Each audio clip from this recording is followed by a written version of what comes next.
Hello friends, it's Yoink. Thanks for sticking with us for this best of 5 series. We are gonna get started here with Game 3 between Seph and Kot. This time on a new map with a new co-host. That's right, Ame Polixifunk has taken a break and I will be shoutcasting this next match with our Sunday Night Fight strategy expert, the world-famous BioSparks.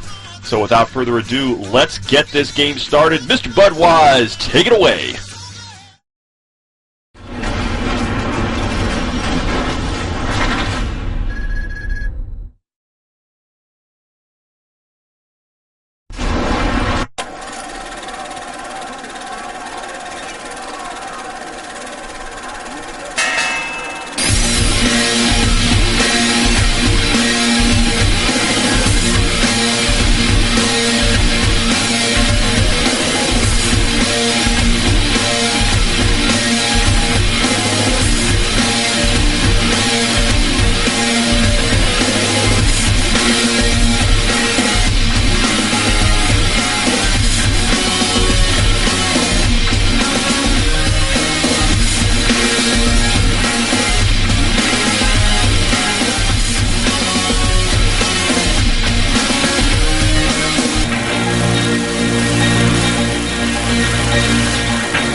This would be the part where you guys start talking. Right. Hey! Hello friends, it's Yoink again. Experienced a little bit of a technical difficulty there. We are back with Game 3 of this exciting matchup between two great players. BioSparks has joined us for his first cast of the evening. How are you, Bio? Yeah, I'm good. It's been a very entertaining series so far. It's good to see the American player actually take on the Panzer Elite and come out on top, so it's a bit of breath of fresh air considering how the forums are buzzing with people crying, oh, Panzer Elite's overpowered. So no, it's not overpowered, you just have to know how to play against it. So yeah, now we're definitely going to see a different type of matchup, which is Panzer Elite against Brits, and as I said earlier at the start of the show, I personally believe that the Brits have the upper hand against Panzer Elite just because of the fact that the Stuart is such a deadly force against Panzer Elite light armor as well as infantry, since it can snipe Panzer Grenadiers quite often now, as well as the deadly canister shots. So we're going to have to see what Sepha has in mind, especially on Ango, where it's pretty hard to stop the Brit from getting onto your cutoff. Yeah, you know, we've now seen all 4 factions play in this 5-game series. We've seen Wehrmacht, Americans, Panzer Elite. Now we're going to see the Brits. There were some substantial changes in this last patch with the Brits. Obviously, like you said, the Stuart is 1. It's a little less vulnerable to Shrek fire. But correct me if I'm wrong, doesn't it do half damage to Panzer Elite light vehicles with its main gun? Isn't that correct? Yes, it is. What used to happen was that it used to be able to two-shot like mortar half tracks and stuff, but then it would be really bad at. It would like occasionally snipe infantry, so they've sort of made it a bit worse against vehicles, but better against infantry. So it just balances out as basically as an M8 equivalent. Well, that's good. It hopefully will cut down a little bit on the giant blobs of British infantry along with sappers armed with Piats that would run around the field in the early days of opposing fronts. So, things to look forward to in this game. So without any further ado, Bio, if you're ready, Mr. Budwise, if you're ready, I would like to get things started here at the 5-second mark. We are all synced up. And let's get started here in 5, 4, 3, 2, 1, and start. We're at 6, 7, 8, 9, 10, 11, 12. Okay, we are off and running. on this third game. We're tied up 1-1. Two great games already from these players. And we got Cott with the good luck, have fun. He's always a gentleman to start with. And it looks like he is pushing this first recon squad to the left side instead of the right side. Very interesting. Yeah, Seph's gone for a double Ketten build, which is actually very good against the Brits in general, just because of the fact that they're very immobile early game. So I've seen like so many games where, especially when I even play myself, you can just literally run rings around all the Brit soldiers. Just if he chases one of your Kettens, you cap something else, and it's really, really frustrating. So we're going to see most likely some sort of form of Kettencrad harassment after he's capped his side, and then followed up by some early infantry pressure by the looks of it. Now, you are the expert with the PE, especially versus the Brits. So, in your opinion, it looks like you think that Seph is doing the right thing at this point. Cott has already built his lieutenant and is moving that headquarters truck to, it looks like he's going to move it to the high munitions right outside the player's, North player's base, almost directly within range of that base machine gun. That's a pretty good strategy, isn't it? Yeah, it's if it gets rushed with like some Panzerschrecks, if the Panzer Elite player isn't careful, you can easily get suppressed, and like especially when how the AI has a tendency to just have one guy that runs out of cover and then just runs out for some apparent reason and then gets the whole squad suppressed. So you definitely have to be careful of base MGs, considering how also the Brit emplacements have the longest range in the game in terms of machine guns. So that's also quite annoying to face. That's true. I did not notice that before. The Wehrmacht and the American bunkers that usually get built in this north base do not extend beyond the fences, but it looks very much like the British machine gun range definitely extends way beyond the fences. And right outside the headquarter truck, we've got a trench going up with that 2nd Infantry section that is being built. And just some pretty slow play right now. Now we're getting Lieutenant facing off against the unarmed Kettenrad here in the north. We know who's going to win this engagement. Indeed, although it will take like a hell of a long time for the LT to kill Kettenrad. But I like what Kott's done with the trench outside his base. Like he's most likely done it to about 95% complete. And a very usual strategy is to go like either 2 or 3 Panzer Grenadier into 2 infantry after track harassment, and if you get pinned in your base, it's always handy to have a little trench there. You can just finish off the little 5%, which takes like, you know, a fraction of a second to finish off, and then jump inside, and then he can't really advance any further. But it looks like Seph is going for a quick AC, so he's gone for 2 Panzer Grenadiers straight into ACs, and he's got 26 fuel income, but the only problem that makes this strat worse this patch is that the armored car takes 30 seconds more to build, and that is actually quite a long time considering how like if you really want that AC to come out and you're just sitting there going, come on, just build now, I really need it, and there's like Brens and infantry everywhere, so it's not a strategy I would recommend, seeing as it's quite vulnerable, but if he's comfortable with it, then you can see what he's he can show us exactly what he's got in plan for it. Yeah, 30 seconds is an eternity in a game like Company of Heroes. And as we were talking about that trench over in the section over there, keeping it unbuilt is great because you don't want a completely built empty trench anywhere around. That's what British players have learned from when the very first days of opposing fronts came out, having an empty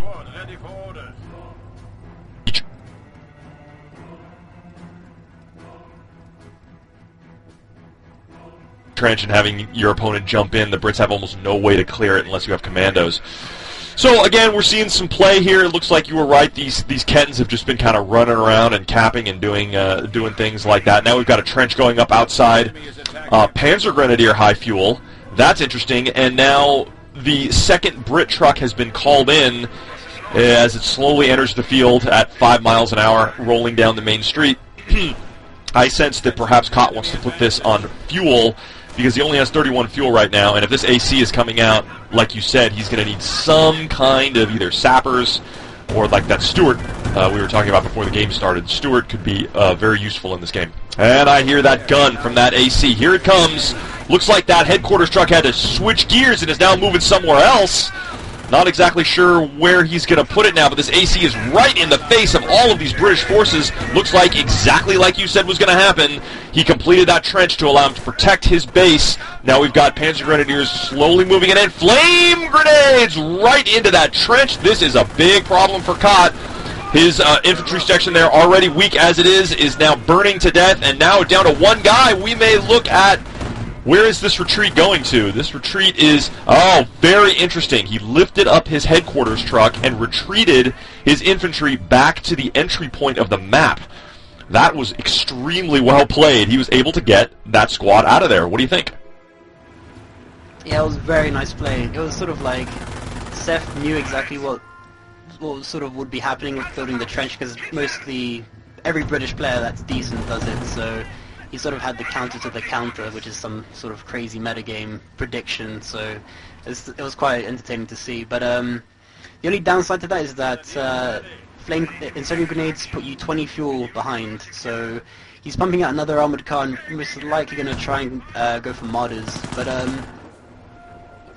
Kott is actually in a bit of trouble though, because he's lost control of his own fuel, and he hasn't connected the other fuel that he's capped, which is going to be back in Seph's hands pretty soon. So these armoured cars staying at max range will be able to do a lot of damage to Kott's forces and prevent that other plus 16 fuel being captured. So basically the situation that's becoming now is the longer that Kott has no fuel, the quicker that martyr comes out, and the worse, like the Stuart won't be able to have its full impact on the field. Well, it looks like Kott is doubling down, because he has decided to go with a captain out of that second headquarters truck, which means I think he wants the Stuart, but he does not have enough fuel for it, and I don't think he can cap back the fuel that's right outside his base, because these marauding ACs are just doing terrible damage. They did take some serious damage from British light arms fire, but boy, they were able to push back anything that the British had, and a goal that Seph was trying to accomplish, he was able to achieve, and that is keep the Brit off the fuel. Looks like he is still going to be able to keep his ACs alive. What's he got building in his base? Another one? I see something flashing out of the Panzerjäger command. It's the martyr upgrade, so it's usually standard play where you make about 2 ACs, maybe 1 if you're a bit cautious, then you go straight to martyrs. And the good thing is that Complexity taught me this really cool thing where your martyrs can actually solo Stuarts now. Basically, they can reverse, and if you press H to hold fire, the tracking is so good now that they'll shoot, and then as they're decelerating, and then you can continue reversing again to stop the circle strafe, and then continue shooting. It's a crazy good micro trick that Complexity taught me, and I've been using it ever since, and pretty much soloed like one-on-one martyr versus Stuart. So it's a really good tip to have if you guys haven't tried it before. Okay, that was very confusing to me, but I kind of understand what you're saying. I think I would have to practice in order to get that right. But if that's true, that is a huge bonus for Panzer Elite players once they master it. It looks like Seph was... Did he pick tank destroyers? I saw him repairing things with his Kettenrads. Yep, he's chosen... he's got the telemines, it looks like, so he might be laying a few mines here and there, and if that Stuart or Cromwell's in the late game might, be a bit overcautious, sorry, not overcautious, reckless, then it can easily give you a destroyed engine straight away, and with martyrs around as well, you definitely don't want that happening. Now, look at how much of this map is blinking. We've got everything's blinking right now, and it looks like Kott is desperately trying to keep this cutoff out of Panzer Elite hands by building a trench right outside this all-important strat point. If he's able to keep this together, he can really deny Seph a lot of resources. However, it looks like this AC is just going to keep pounding on this Bren infantry section in this stone house. But this armored car is in for a big surprise. As these sappers come up with Piats, they're still pretty deadly, although now there's infantry support from the Panzer Elite, and wow, look at that, more flame grenades. Oh my gosh, I see a lot of experience points. Green lights lighting up. Wow, that was really deadly. More flame grenades. Gosh, this is like the 5th flame grenade thrown in this game, and the 3rd trench deleted. Oh my gosh, infantry section almost down. They have got to get out of there. Wow, but they were able to take out that AC before retreating. That was a bloody conflict right there. Yeah, I think Seph came out behind on that one, losing an armoured car. But the problem is that he actually could have avoided that altogether, because another little trick on South Angerville, You see that little the strap point that he's just captured, and between the sort of little shed and the sort of that wooden wheelbarrow, if you put the ketting crab between there, you can actually capture the point through the wall, and you didn't even have to. So even though he was building a trench, he didn't even need to engage it. He can just set a ketting crab behind there and cap away. So he could have. I'm not sure if he knows that, but if he did, he wouldn't have had to engage as aggressively as he did and lose a Panzer Grenadier and an armored car, which is, you know, Panzer Elite need to keep their stuff alive. It's one of those things where if you lose a squad, you can lose the game because of it. Yes, you know, if he was a GameReplays.org reader, he would know that there is an entire guide on our website that shows all of the great places on all the most popular maps that a Kettenrad can do long-range capping from behind walls and around hedges and whatnot. So yes, viewers, you should check out our guide on GameReplays.org today. Now back to the game. Looks like we have a Stuart light tank that is out on the field, kind of hanging back as British infantry push southeast into Panzer Elite territory. We'll see there's one little Panzer Grenadier squad with MP-44s that's got to get the heck out of there. He's reporting back to base that the entire British 5th Armored Column is now in their territory.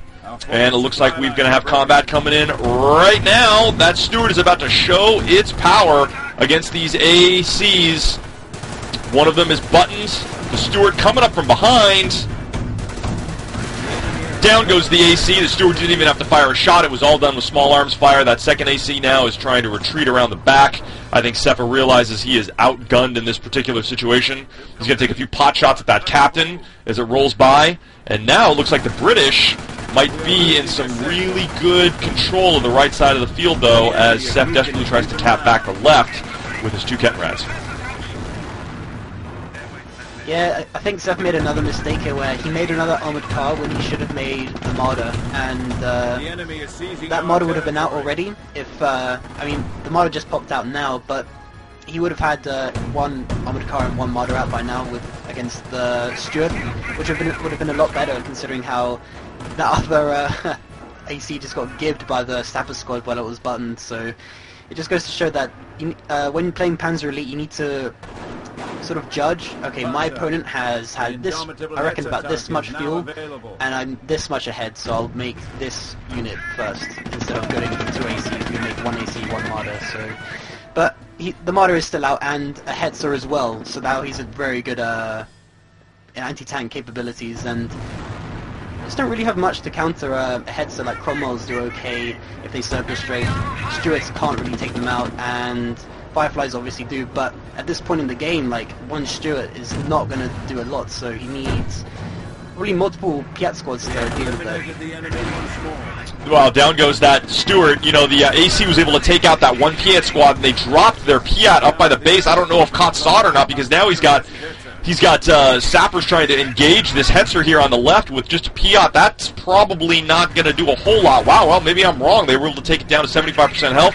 That Hetzer now doing a soft retreat. This Marder also just plinking away at these sappers, although neither of these two pieces of Panzer Elite armor doing a whole lot of damage to these Piats. Just in open cover, they're just, oh, now we got one of these guys is finally going down now. Other parts of the field, let's see, is there combat? No, it looks like everything is happening right here in the right on the west. Down goes that Marder. I didn't see who hit it. It might have been. Did you see who hit it? I wasn't sure. Yeah, the Piats have double excellent speed when they fire, so it's almost impossible to dodge now. And now we got a Hetzer right outside the Brit base. It's been buttoned. These Piats waiting to fire, and boom! Two enemy vehicle. Button still trying to retreat desperately. Can this Hetzer get out of there? These Piats are coming right into its face. Main gun is destroyed. It's able to escape. Down it goes. No veterancy for the... Oh, no, veterancy for the lieutenant. Excellent. We have a vet-run lieutenant, and this AC has got to retreat out of there. Wow. You know, Kott's Brits are scrappy little guys. They are trying to hold off against this enormous PE onslaught, and they're doing a pretty good job, I'd say. Map control's about even. We are losing ground. Well, so commanders just glide down onto the VP. But back to that engagement, Seph is being, I think he's overestimating the power of his units. I mean, Hetzers die very fast to Piats. In fact, everything dies very fast to Piats. In fact, I'd probably even go as far to say they're pretty overpowered still, just because of the fact that they always seem to penetrate, and now that they're pretty much undodgeable, but that's just my personal view on them. But still, losing a Hetzer and a Marder was like, okay, I have all the vehicle dominance now. There's nothing you can throw at me vehicle-wise that can counter me. But now that he's lost both of them, I mean, that's 900 manpower investment and 40 fuel investment. It's absolutely huge setback. So it's going to be pretty hard, like an uphill battle for Seph from this point onwards. Yeah, he was using 2 anti-vehicle vehicles to take on infantry, which is a tactical mistake, and that's probably part of the reason why he lost them and really didn't do a whole lot of damage to the British player in the process. We have the, let's see, is this the 3rd vehicle? No, this is, for some reason, Kott is moving his headquarters truck again now at this point. Not sure where he's going with it. And we got an AC that's going down. Oh my gosh, he escaped! No, Wow, he was... Oh, he's out of control. Oh, I thought he escaped. I saw him rolling away like that. That was a really long roll away. Oh, we have to make we sure got Glenn AC's... doesn't die. Oh, down it goes. That was pretty rough. And we have this headquarters truck is just kind of doing a little parade on its own. It's just, rolling around. Not really sure where it's going to end up here yet. It's a real shame he lost that Bren squad though, just because of the fact that it had a Piat, and that means while you button, it shoots the Piat as well. Like the same with if a Bren squad picks up a Panzerschreck, they fire their rockets while they're buttoning vehicles, which makes them like free targets as well, so... Yeah, that's like double duty. You're double dipping there. Now we got a very large anti-infantry German force moving north through the fields here. It looks like they may intend to try and take on these commandos that are taking refuge in that stone house. Now, Seph did buy flame grenades, so these commandos are not safe in there. We might see some flame grenades get tossed right here. Yep, I was right. He threw it, but it was too late. The commandos exited the building. Now, no one should really go into a burning building at this point. It would be a bad deal on all parties involved. Looks like these commandos are now going to get squished between an AC on the north and some MP-44s on the south. They've got to retreat. A good little tactical victory there for the Panzer Grenadiers. Oh, Seph's actually sitting in the building he set on fire, which is hurt his MP-44 squad quite a bit. But there's one thing you learn at SNF: don't go into burning buildings. It's not good. Yeah, that's I know it may seem like common sense to some people, but really it's not. Very strange. I run into burning buildings all the time. And wow, now we got a right in the face. We got a grenade! And it's able to do a minimal amount of damage, but it did force the retreat of those German infantry right off the field. Now the single AC has got to pull out. Seph has got to pull this AC out. He's got an enormous amount of manpower coming right into his face.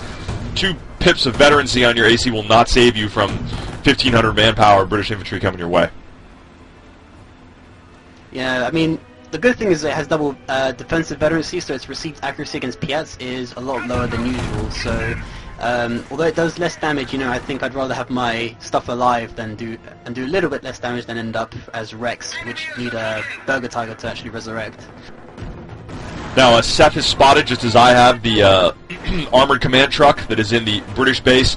Not sure why it's there. It's not really doing any sort of resource income for Kott, but he is going to pull out that, what is it, the Staghound, right? It replaces the Cromwell command tank. That is really good versus infantry. Correct me if I'm wrong. Yeah, some people would say that's overpowered too. And the Marder just got sniped in the south by a button and Piat combo as well, so that's another vehicle that he's lost with the heavy investment. And he can't afford to lose Marders, especially now that that Staghound's just hit the field. Yeah, and we also got another big problem. It looks like Seph was able to kill off enough of a Piat squad so that they dropped a Piat in the middle of the field. That's going to be very helpful to him if he wants to pick it up. Boy, there is just combat all over the left side. These fields, here comes that Staghound now engaging that armored car. It's going to go down. It was buttoned, and boom, down it goes. Boy, Seph now is down to 1 half-health armored car on the field. This is trouble for him. He has lost a lot of resources here in this last couple of engagements. Luke called in another Hetzer to, it's more like an emergency, because he actually has nothing now to counter this Staghound, so he had to call in that Hetzer just to stay alive. Well, that Hetzer should do a pretty good job as long as it faces forward. This Staghound, it gets behind, it might actually be able to do some damage with its small gun. Although it looks like Kott is really desperately trying to destroy these ACs. Oh my gosh, was that a teller mine? What was that? There was a mine there in the middle that just... Oh, down goes that AC. Looks like the Staghound did its job. Can it escape in time, though? It is going to be taking some serious damage from this Hetzer. It even took some damage from the Flak Veerling. Looks like Kott is desperately trying to bring up some infantry to save it. I'm surprised he didn't upgrade the 50 cal upgrade on the Staghound, because that actually makes it overpowered. For some reason it has no cooldown or reload, so it just continually fires and suppresses everything in its path. And now this Hetzer, down goes that Staghound from a good Hetzer shot, and right around the back, these MP-44s are going to catch this Lieutenant, and also this Piat squad. They're not moving. Oh, Kott finally realized he was about to be flanked, and now he is getting the heck out of there. It looks like this Hetzer is going to survive as well, as the Brits are forced to retreat by a good flank by Sepha. Although I gotta say, that was really the only thing Sepha could do at that point. He needed to win that engagement after losing so many infantry and vehicles. Yeah, he's lucky that if that Hetzer died, I reckon that would have been GG right now. But it seems Kott just stayed there because he was like, I just need one more shot to get in, and unluckily, you know, as the dice rolls in this game, the Piat missed. So very lucky for Sepha, and very unlucky for Kott. But even though I still think Kott is quite well ahead at the moment, so it's still an uphill battle, because I mean Sepha's lost a lot of stuff. I mean, if we had access to like the score screen at the end, I think it would have said like vehicles lost for Sepha like something like 10 by now or something. Yeah, it's pretty intense. Really, the only thing that Sepha has going in his favor is victory points.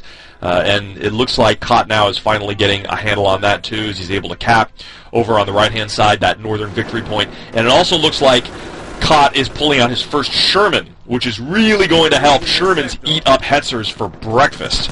Hetzers just have no chance against a Firefly. He can outgun them at range and in power.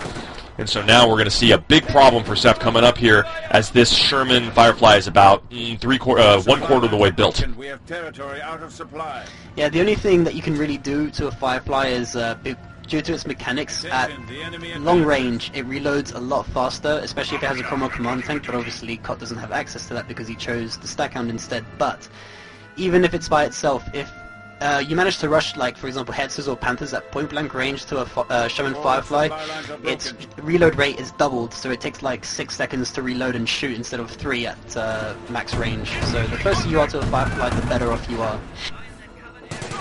Right, Fireflies are... Oh my gosh, that AC! That's the second time we've seen an AC come right out of a building in this 5-game series and die. I mean, that thing was just built and it died. And here we've got artillery. It's commando artillery. It's decoy. It was a decoy artillery barrage, and it looks like Sepha fell for it. At least half of his squad did. The other half is trapped inside this house. They are not going to survive very long against all of this British infantry that is attacking it, and now they have to retreat. They're going to make it out alive. But, boy, you know, British map control has really accelerated, and you know, if the Brits control half the map, technically they control more than half the map, because they don't need half the map to be competitive, to be at 50% competitiveness. So now, as we had suspected, that Hetzer is back on the field here, fully repaired, and a Ket goes down, boom, one shot from a Firefly. The power of that main gun, one of the strongest main guns in the Allied arsenal. Now we're going to see what kind of nasty damage the Brit can do with that monster of a unit. Oh, is this artillery real or fake? That was fake again. Another fake psych. Fake artillery. Yeah, it just seems like even King Tigers shudder at the Firefly's main gun, so I'm sure such a small cannon, you just have to feel sorry for it. Yeah, that was a one shot like a snipe. You know, Sepha just loves to be aggressive with these scout cars. I guess he just really believes in his micro and the speed of that unit. He can just put it anywhere. And here comes the Sherman now. Sherman Firefly, excuse me, is going to be chasing this armored car away out of the north.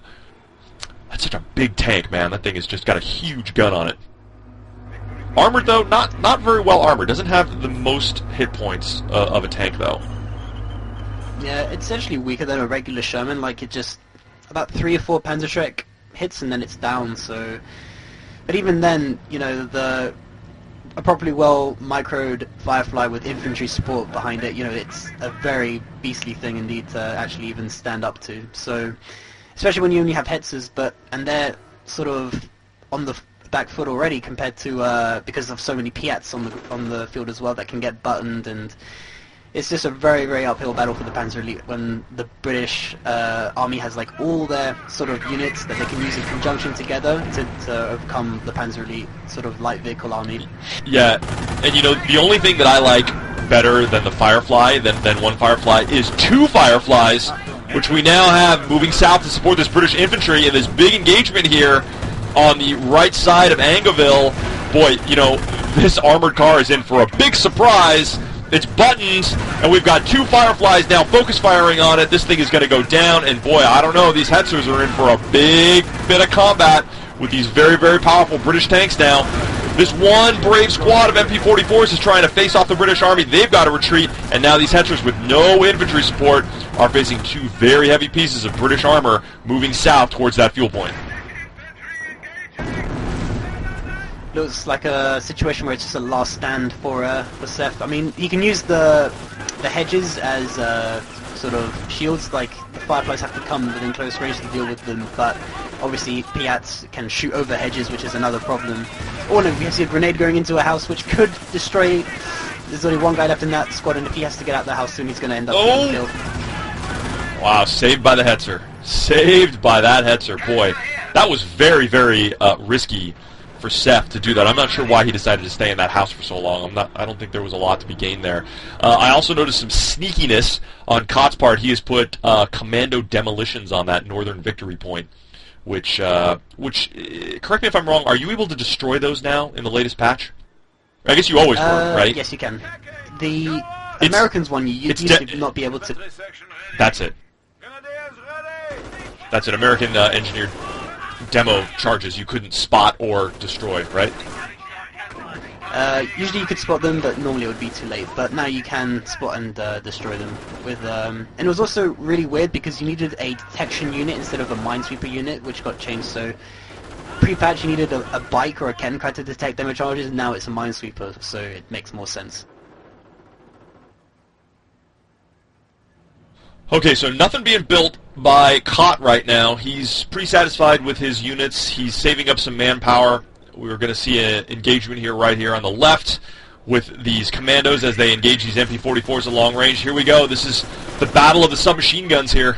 And a grenade gets tossed, misses the commandos completely. Now it's everybody in their face. Oh boy, but these MP-44s have double veterancy on them. Wow, that is brutal. They are just invincible. They've got plasma shields when they have that double veterancy, defensive veterancy, I should say.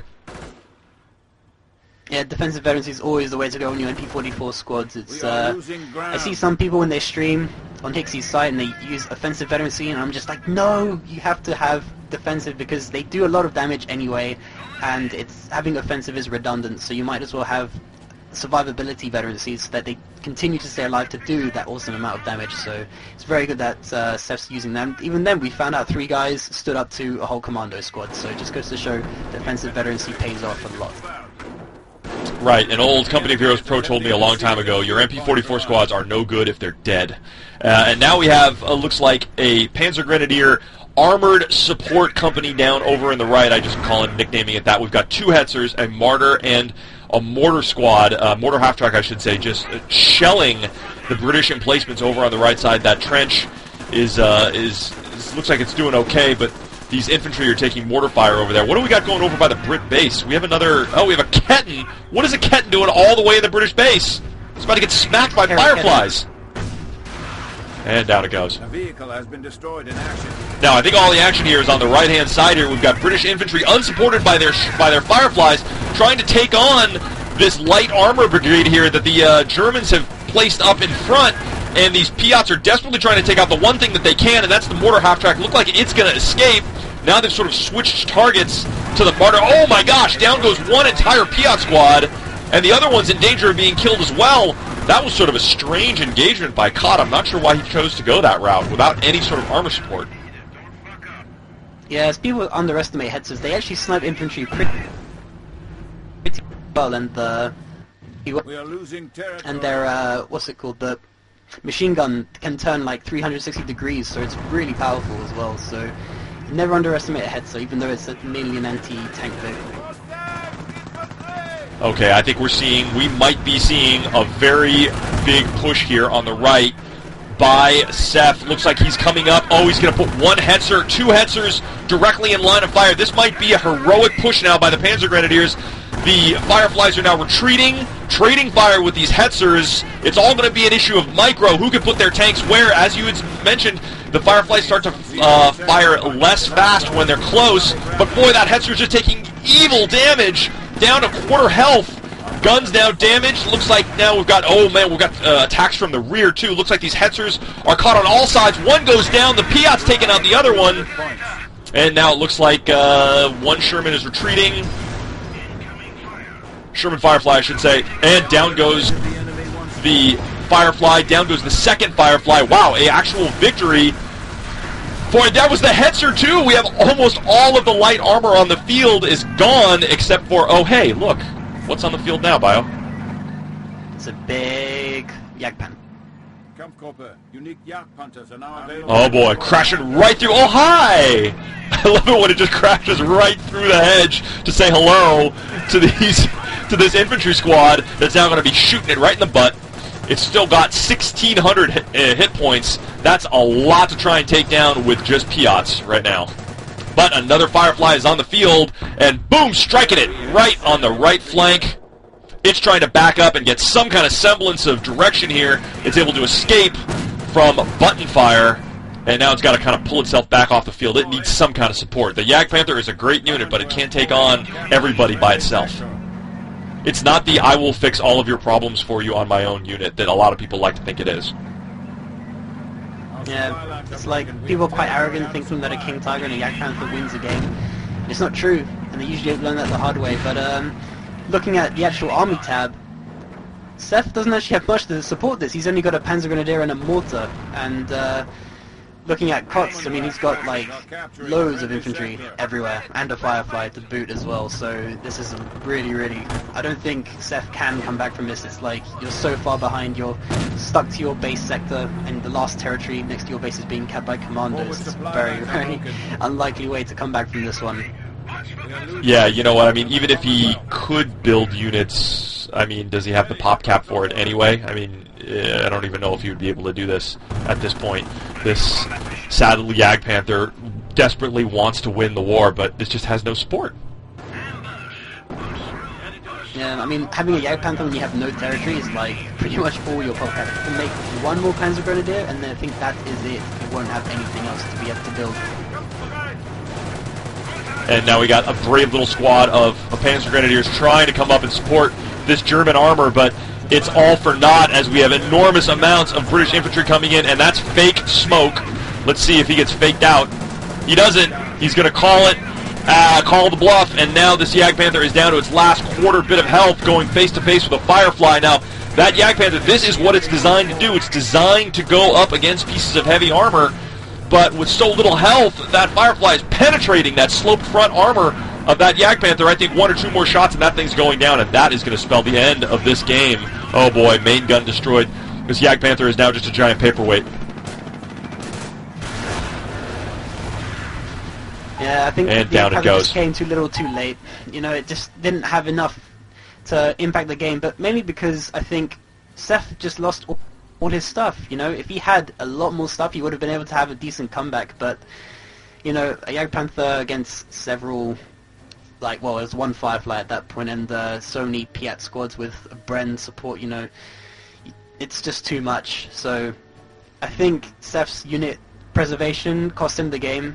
Like, he was doing really well, especially at first. You know, he had both fuels connected, he could have had Martyrs out as well, but you know, it just, things, little by little, it just gradually slipped, and then a huge avalanche came down where he just lost everything. Yeah, you know, it was a great game. You know, he had such great map control early, and he was doing some just amazing stuff with his armored cars. But it just near the end, the Hetzers are not. I just don't think the Hetzers can stand up, obviously, to the Piats, and they can't stand up to the Sherman Firefly either. They're just against the Americans. It's a different story. You know, they can stand up against light armor and regular Shermans, but I just think his Hetzers didn't do the thing that he wanted. That's 600 manpower each. So anyway, well played. Now this is what is it 2-1 now for Cott? Is that right? Yeah. So it will be moving on to the fourth game of the series. So Cott is now on match game. So if he manages to win once more, he will take the what was it $30? I think it was. So a well-earned $30. But I'm sure, as everyone knows, Seph has a big fight in him. Like, he plays to the last guy, or in this case, the last Yak Panther. So, you know, he's definitely going to have a big fight in him, so there's still lots to see. All right, well, you know what? We are not going to keep our Sunday Night Fights viewers in too much suspense. We are going to take a quick break here, just a few minutes, and Game 4, big Game 4, will they close out the series, or will they take it all the way to Game 5? You are just going to have to wait and see. So, Budwise, let's roll that winning video, and we'll be back in just a few minutes. See you then.